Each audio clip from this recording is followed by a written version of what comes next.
Bismillahirrahmanirrahim. Assalamualaikum warahmatullahi wabarakatuh. Halo semuanya.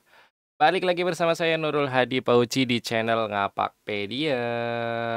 Oke, teman-teman. Jadi tadi kita habis live ya bersama OPS Berkah, Sahara Beat Collection di TikTok, teman-teman. Dan waktu live ternyata ada yang ngasih info, "Bang, info GTK sudah muncul validasinya." Oke, teman-teman. Jadi, ya benar, info GTK sudah ada perubahan validasi ya, yang tadinya tidak valid sekarang sudah berubah menjadi valid kalau memenuhi syarat tentunya ya. Nah, ini salah satu guru saya yang tadinya belum valid menjadi valid, teman-teman.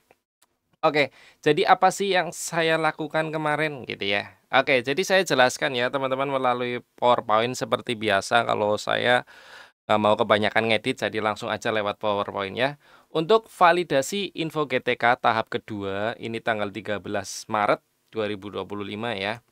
Kita bisa lihat di sini tanggal pembaruannya dulu ya. Ini juga penting karena nanti takutnya kok saya update tapi nggak masuk gitu teman-teman ya. Jadi perlu dijelaskan bahwa di sini adalah salah satu tampilan info GTK teman guru saya yang sudah valid dari awalnya tidak valid. Oke. Yang pertama teman-teman bisa lihat di sini proses validasinya adalah meskipun sekarang tanggal 13 tapi proses validasinya itu berdasarkan data tanggal 9 bulan Maret, teman-teman. Artinya 5 hari yang lalu, ya. Ini tanggal 9 bulan 3. Ini proses validasinya.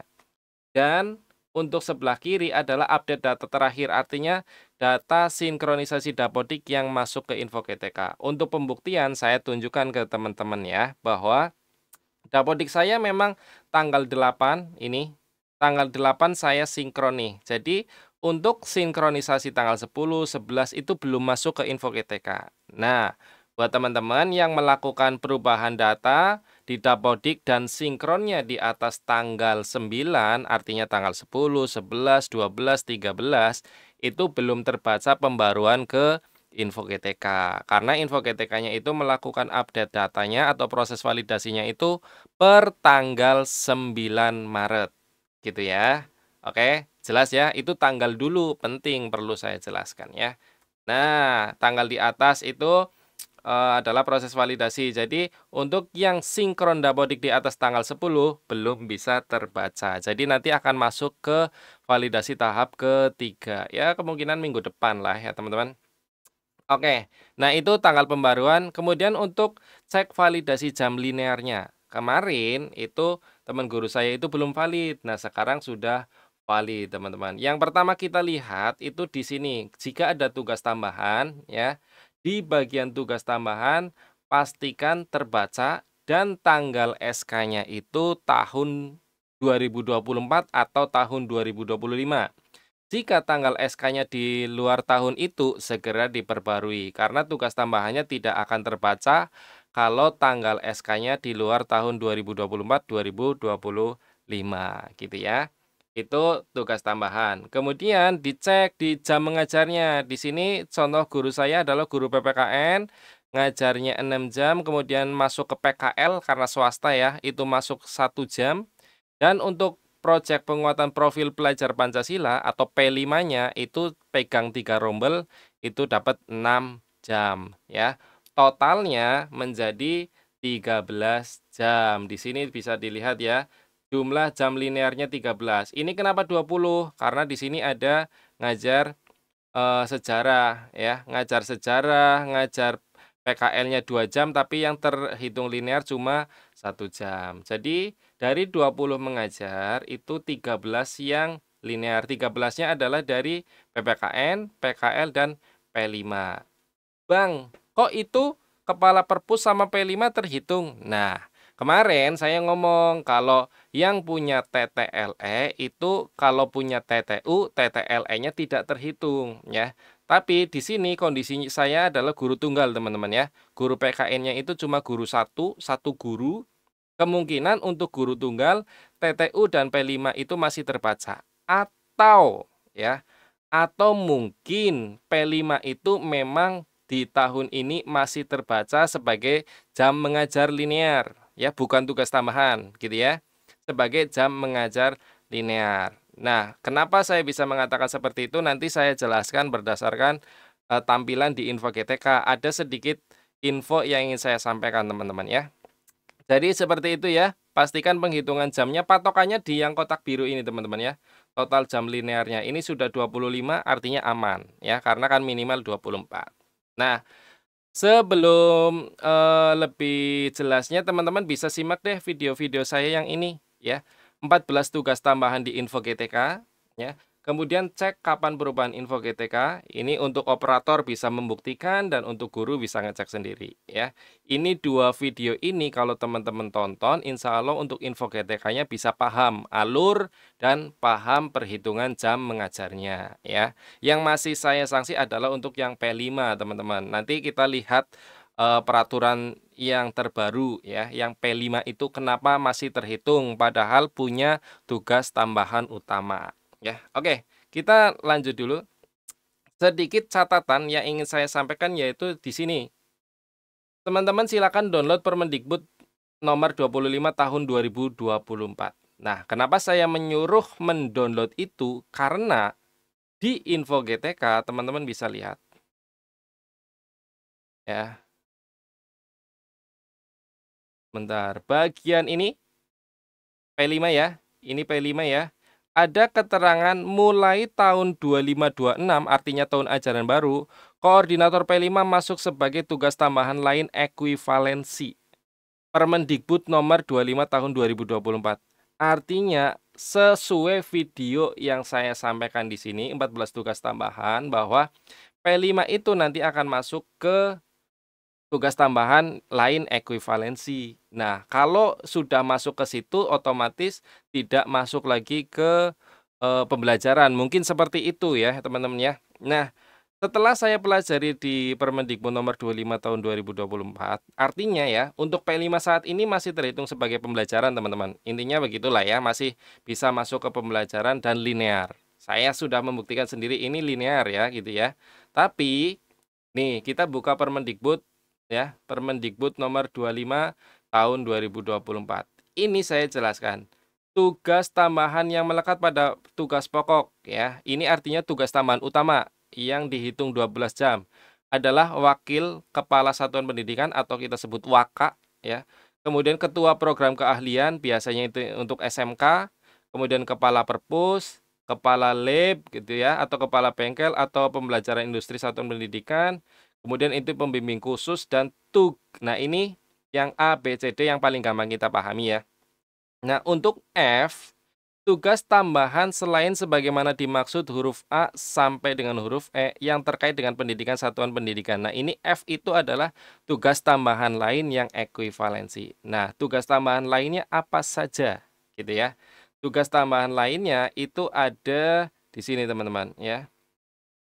Ini juga disebutkan untuk guru BK itu, terhadap 3 rombel ya. Ini perhitungannya 3 rombel ya. Nah, ini dia, tugas tambahan lain yang dimaksud dalam pasal 4 ayat 7 meliputi wali kelas, ya, pembina OSIS, pembina ekstra, koordinator PKB, ketua PKK ya untuk SMK ya, guru piket, ketua LSP, ya, tim kerja pengelolaan kinerja guru, pengurus organisasi profesi guru, tutor ya. Nah, ini koordinator P5 atau tugas tambahan lain sesuai dengan ketentuan perundang-undangan gitu teman-teman. Jadi ini sudah dijelaskan bahwa mulai tahun depan itu koordinator P5 masuk ke tugas tambahan ekuivalen seperti yang saya jelaskan di video ini. Dan mungkin di info GTK sekarang itu belum menerapkan itu, mungkin. Ya ini hanya pemahaman saya saja ya.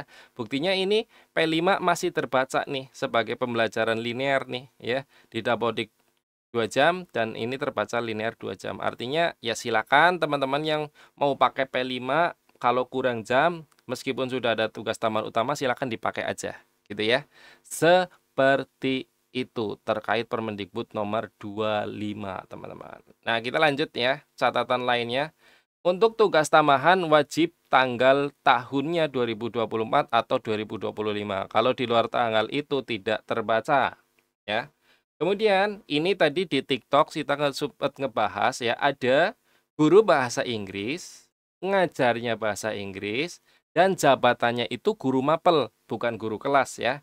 Di SD, kemungkinan tidak valid teman-teman, karena yang di SD itu harus guru kelas, atau guru PJOK, atau guru agama, gitu ya. Jadi kalau jabatannya guru mapel itu tidak bisa ngajar di SD atau dianggap valid di SD, kecuali kalau sertifikasinya bahasa Inggris tapi jabatannya guru kelas. Jabatan ya, jabatan atau jenis GTK-nya guru kelas itu valid karena sudah ada yang membuktikan. Ya tadi di TikTok kita sempat bahas bareng-bareng.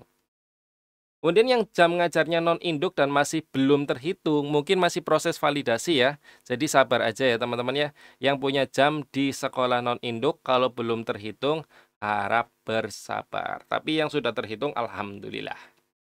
Kemudian untuk guru seni budaya dan prakarya itu katanya maksimal 3 jam per rombel ya. 3 jamnya itu untuk kedua mapel ya teman-teman ya. Artinya misalnya seni budayanya 2, prakaryanya 1 atau sebaliknya. Bukan masing-masing 3 ya. Bukan masing-masing 3. Itu mungkin yang menyebabkan beberapa guru seni budaya dan prakarya itu tidak valid. Gitu. Ini berdasarkan info di TikTok juga tadi ngobrol-ngobrol ya teman-teman ya. Kalau ada yang salah ya mohon dikoreksi dan saya mohon maaf. Intinya seperti itu. Kemudian untuk kode 13 sebaiknya konsultasi ke Simtom terkait nomor rekening karena kalau ditunggu saja kita tidak ngapa-ngapain ya takutnya ya itu harus ada tindakan di perbaikan nomor rekening atau ada yang salah datanya gitu teman-teman. Oke.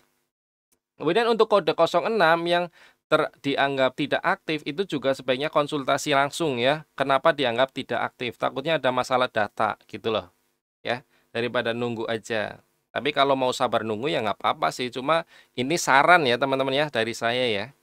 Kalau kode 02 yang status kepegawaiannya tidak terdeteksi BKN, cek di My ASN bagian profil, pastikan NIK dan nomor KK-nya terverifikasi, tercentang, katanya begitu ya, karena saya kan swasta. Jadi tadi sempat ngobrol sama yang di sekolah negeri, Pak Zahra Bid, itu katanya iya di My ASN itu NIK dan nomor KK harus terverifikasi.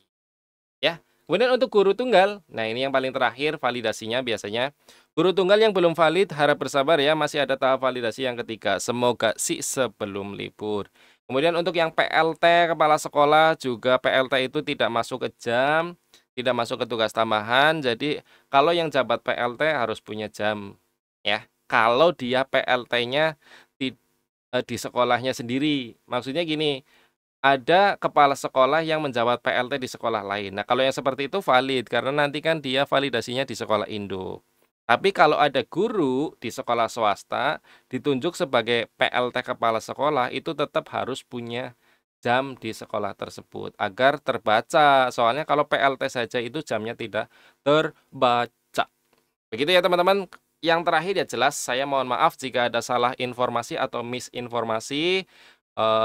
Kita hanya sharing saja ya, sharing ya. Jadi kalau sharing, ya informasinya mungkin ada yang valid, ada yang kurang valid, ya kita akui saja ya. Ini hanya berdasarkan hasil sharing, berdasarkan pengalaman, bukan berdasarkan surat edaran. Kalau yang berdasarkan surat edaran ya yang ini nih, yang Permendikbud nomor 25 tahun 2024. Dan di info GTK-nya pun memang menyarankan membuka itu, ini ya. Gitu ya teman-teman. Jadi itu saja informasinya terkait validasi info GTK tahap kedua. Semoga video ini bermanfaat. Jika ada yang mau ditanyakan silakan tinggalkan pesan di kolom komentar. Semoga semuanya sudah valid ya. Kalau ada yang belum valid mari kita sharing di kolom komentar. Terima kasih. Saya akhiri. Salam satu nusa, salam satu bangsa, salam satu bahasa, salam satu data, salam terakhir, salam ngapakpedia. Wassalamualaikum warahmatullahi wabarakatuh. Terima kasih.